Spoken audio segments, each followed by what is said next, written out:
शुक्रिया, मेरे बारे में कुछ ज्यादा आपने कह दिया। प्रतिनिधित्व और भागीदारी के जनक मैं आरक्षण नहीं कर रहा, भागीदारी के सिद्धांत के जनक, प्रतिनिधित्व के जनक साहू जी महाराज को नमन करता हूं। और आज इस संगठन का भी हैप्पी बर्थडे, इसलिए तमाम टीम को बधाई, हमारा डबल बधाई। इसलिए लगता है कि मुझे पहले ब्रेकफास्ट कराया गया, खाना है, उसके बाद आई थी।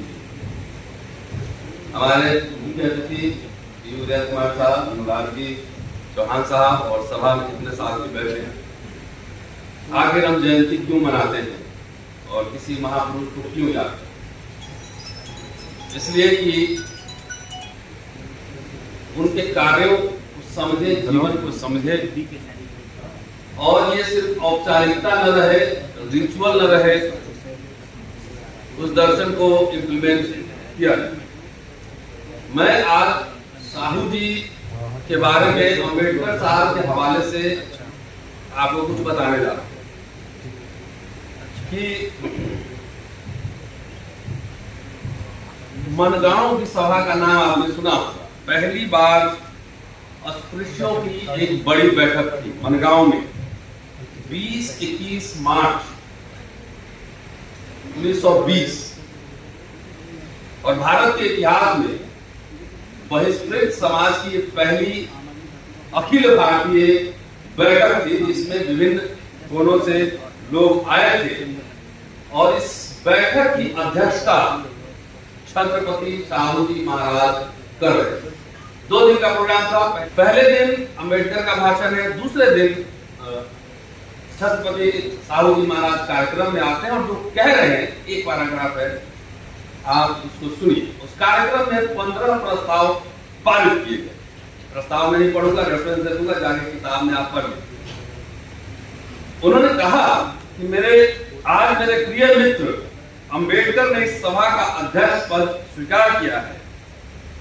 उनके भाषण का लाभ मुझे मिले, इसलिए मैं शिकार से लौटकर तत्काल यहाँ पर आया। मिस्टर अंबेडकर सभी पिछड़ी जातियों की चिंता करते हैं, इसलिए मैं उनका हृदय से अभिनंदन करता हूं। मैं यहां, ये छत्रपति साहू जी महाराज का स्टेटमेंट, मैं यहां इकट्ठा सभी लोगों से अनुरोध करता हूं कि हम अपने योग्य नेता नहीं चुनते, इसलिए हम इस दयनीय स्थिति में पहुंच गए। मीठा मीठा बोलकर नाम कमाने के लिए हम में से कुछ स्वार्थी लोग अयोग्य नेताओं को चुन लेते। ये दुर्दशा का कारण है। ये मंथन होना चाहिए। ये 2022 मंथन होना चाहिए। पशु पक्षी भी अपनी जाति का ही नेता बनाते। अंबेडकर को यहाँ वो अस्पृश्यों का नेता नहीं कह रहे सभी पिछड़ी जाति की चिंता करते। पशु पक्षी भी अपनी जाति का नेता बनाते हैं। कोई 4 पैरों वाला जानवर पक्षियों का नेता नहीं बना। जानवरों में भी कोई पक्षी नेता नहीं बनाया जाता। गाय, बैल और भेड़ों का नेता गरेड़िया होता है। इसी कारण आखिर में उसको बूचर खाने जाना पड़ता है। मतलब इसका सिंबलिज्म समझिए। या आपका नेता कोई और होगा, इसको मैं बात कर रहा हूं, बार-बार रोज कह रहा हूं, तो अंतिम में वो बूचर खाना ही ले जाए। और दुर्भाग्य की बात यह है कि जिस परंपरा की शुरुआत अगर 19वीं शताब्दी से ले फूले साहब, साहू जी महाराज, गायकवाड़, अंबेडकर, पेरियार, जिस परंपरा की शुरुआत उन्होंने की, शायद हम कहीं भूल चुके हैं। और ये अंबेडकर के जमाने में ही हो चुका था। एक भाषण का अंश 1939 का और मैं आपको बताऊंगा। बहरहाल इस भाषण में साहू जी महाराज कह रहे हैं कि आज उन्हें यानी अंबेडकर को पंडित की उपाधि देने में हर्ज क्या है। विद्वानों में वे एक आभूषण है। आर्य समाज, बौद्ध समाज या ईसाई खुशी खुशी उन्हें अपने में शामिल कर ले, लेकिन वे वहां नहीं गए क्योंकि वे आपका उद्धार करना चाहते हैं। इसके लिए आपको उनके प्रति कृतज्ञ होना चाहिए और मैं भी हूं। मेरे राज्य के बहिष्कृत प्रजाजनों, आपने अपना सच्चा नेता खोज लिया। इसके लिए मैं आपका हृदय से अभिनंदन करता हूं। मेरा विश्वास है कि अंबेडकर आपका कल्याण करेंगे।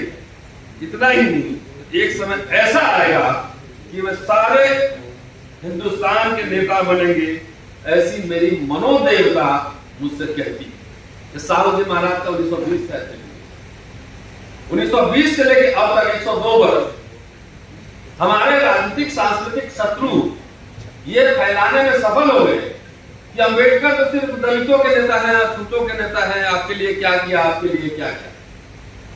और भागीदारी के जनक छत्रपति साहूजी महाराज कहते हैं, अगर हमारा पूरा बहिष्कृत समाज अंबेडकर को नेता मान लिया था तो संसद में आपका कब्जा खाली कन्विंस करने में 100 साल लगाया कि अंबेडकर तो दलितों के नेता है। और इसका कारण है कि छत्रपति साहूजी महाराज और फूले ने जिस परंपरा, जिस संस्थानों की नींव डाली, हम लोग भूल गए, अपने सांस्कृतिक शत्रुओं के मकर जाल में फंसते चले गए। कोई संस्थान, यूनिवर्सिटी, कॉलेज नहीं बना। इसलिए मैं बार बार कह रहा हूं कि आजकल मैं सफाई अभियान पे निकला हूं। आप समृद्ध भारत बना लेंगे, सब समृद्ध हो जाएंगे, लेकिन घर में अगर पूरा कचरा बना रहेगा तो समृद्धता आखिर जाके कहीं और ही जाके मिले। मेरी बात समझ रहे हैं? इसलिए घर में जितने पाखंड है आज ही जाइए, आज ही जाइए। घर के जितने पाखंड है, जितने आडंबर है, कूड़ा कचरा है, उसको प्यार से ले जाइए, जमुना जी में ले जाइए और बोलिए कि नमस्ते, बहुत ही नाच नचाए डाल दीजिए। और उसमें धम्मा को ले आइए घर के अंदर, बुद्धि विवेक ले आइए, समृद्धि भी बनेगा भारत और समृद्धि का लाभ भी आप लेंगे। इस मीटिंग में 15 प्रस्ताव पारित किए गए थे, वो नहीं पढ़ूंगा, एक प्रस्ताव खाली एक पढ़ रहे। प्रस्ताव था कि श्रीमान महाराज साहू छत्रपति सरकार इलाका करवीर ने अपने राज्य में बहिष्कृतों को समान अधिकार देकर उनका कल्याण करने का सत्कार शुरू किया। उसी समय वो लागू हुआ। इसलिए परिषद की यह राय है कि हर बहिष्कृत व्यक्ति उनके जन्मदिन को त्योहार की तरह मनाए। इसलिए कारण नहीं है कि कांशीराम जी छत्रपति जी को रीइन्वेंट करते हैं। इसलिए मैं बार बार कह रहा हूं, इसको पढ़ा जाना, रिसर्च करना, शोध करना बहुत जरूरी है। अपना इतिहास नहीं जानेंगे, शत्रुओं का लिखा हुआ इतिहास पढ़ेंगे तो हर समय गुमराह ही। यह परिषद उन सभी राजा महाराजा और संस्थान प्रमुखों का हृदय से आभार मानती है जो बहिष्कृतों की प्रगति के लिए प्रयत्न कर रहे। इसके बाद एक और मीटिंग होती है 1920 में, 30, 31 मई और 3 दिन का। और 3 दिन में फिर छत्रपति साहूजी महाराज आते हैं। इसमें 3 महत्वपूर्ण प्रस्ताव, और सब कैसे पिछड़ी जातियों का उद्धार कैसे हो। और उस समय ये आशंका उस समय ही जताई गई थी कि हमारे बीच से कुछ लोग जाकर वो शिंदे के बारे में करें। आजकल एकनाथ शिंदे बहुत चर्चा में है, उस समय कोई और शिंदे थे कि उसके बारे में डॉक्टर अंबेडकर ने एक आर्टिकल लिखा था टाइम्स ऑफ इंडिया में, महा ऑन होम रूल। उस समय जो प्रतिनिधि थे डिप्रेस क्लास के, वो कहते थे कि हिंदू पूर्ण में ही रहते हमारा उद्धार होगा, इसलिए हमें हिंदू लोग ही चुने, सरकार न चुने। उसी का आंसर डॉक्टर अंबेडकर ने दिया। अब मैं आता हूं, क्योंकि समय का अभाव है, सर को मुख्यमंत्री साहब को फ्लाइट भी पकड़ना है। 1939 उस समय से ही एक निराशा पनपने लगी थी जो आज तक बरकरार है। मैं समझता हूं कि समृद्ध भारत और समृद्ध भारत चैंबर ऑफ कॉमर्स और जितने हमारे संगठन, मुझे लगता है कि उस दिशा में एक अच्छा प्रयास कर रहा है। इसलिए मैं हृदय से बधाई देता हूं कि एक इंस्टीट्यूशन की तरह हमने संस्थान नहीं बनाए, स्कूल कॉलेज नहीं बनाए, ऑर्गेनाइजेशन नहीं बनाए, संगठन बने बहुत चंदा मांगने वाले, काम करने वाले कम बने, इंटेलेक्चुअल एक्टिविटी नहीं हुआ, बौद्धिक विमर्श नहीं हुआ। इसलिए कहते तो रह गए कि बहुसंख्यक है, लेकिन पराजित कौम की तरह रहना। ये आइए 1939 एक पैराग्राफ पढ़ के फिर छोड़ दूं। 30 दिसंबर 1939 कोल्हापुर में दलित प्रजा परिषद हुई और ये भाषण एक पैराग्राफ बहुत महत्वपूर्ण है, उसी में सूत्र है बात समझने की। 5 पेज का भाषण है, उसमें नहीं जा रहा हूं, एक पैराग्राफ सिर्फ बता रहा हूं। बोला डॉक्टर अंबेडकर ने, दलित प्रजा परिषद आयोजन हुआ था कोल्हापुर स्टेट में। ये कोल्हापुर के बारे में एक बात बिल्कुल तय है और इस बात के बारे में अस्पृश्यों को और मुझे गर्व। बात यह है कि स्वर्गीय साहू जी महाराज ने ही कोल्हा तंत्र में जनतंत्र की नींव डाली, जनतंत्र की नींव डाली। हम गो ब्राह्मण प्रतिपालक छत्रपति शिवाजी, हम गो ब्राह्मण प्रतिपालक छत्रपति शिवाजी महाराज की जयंती मनाते हैं।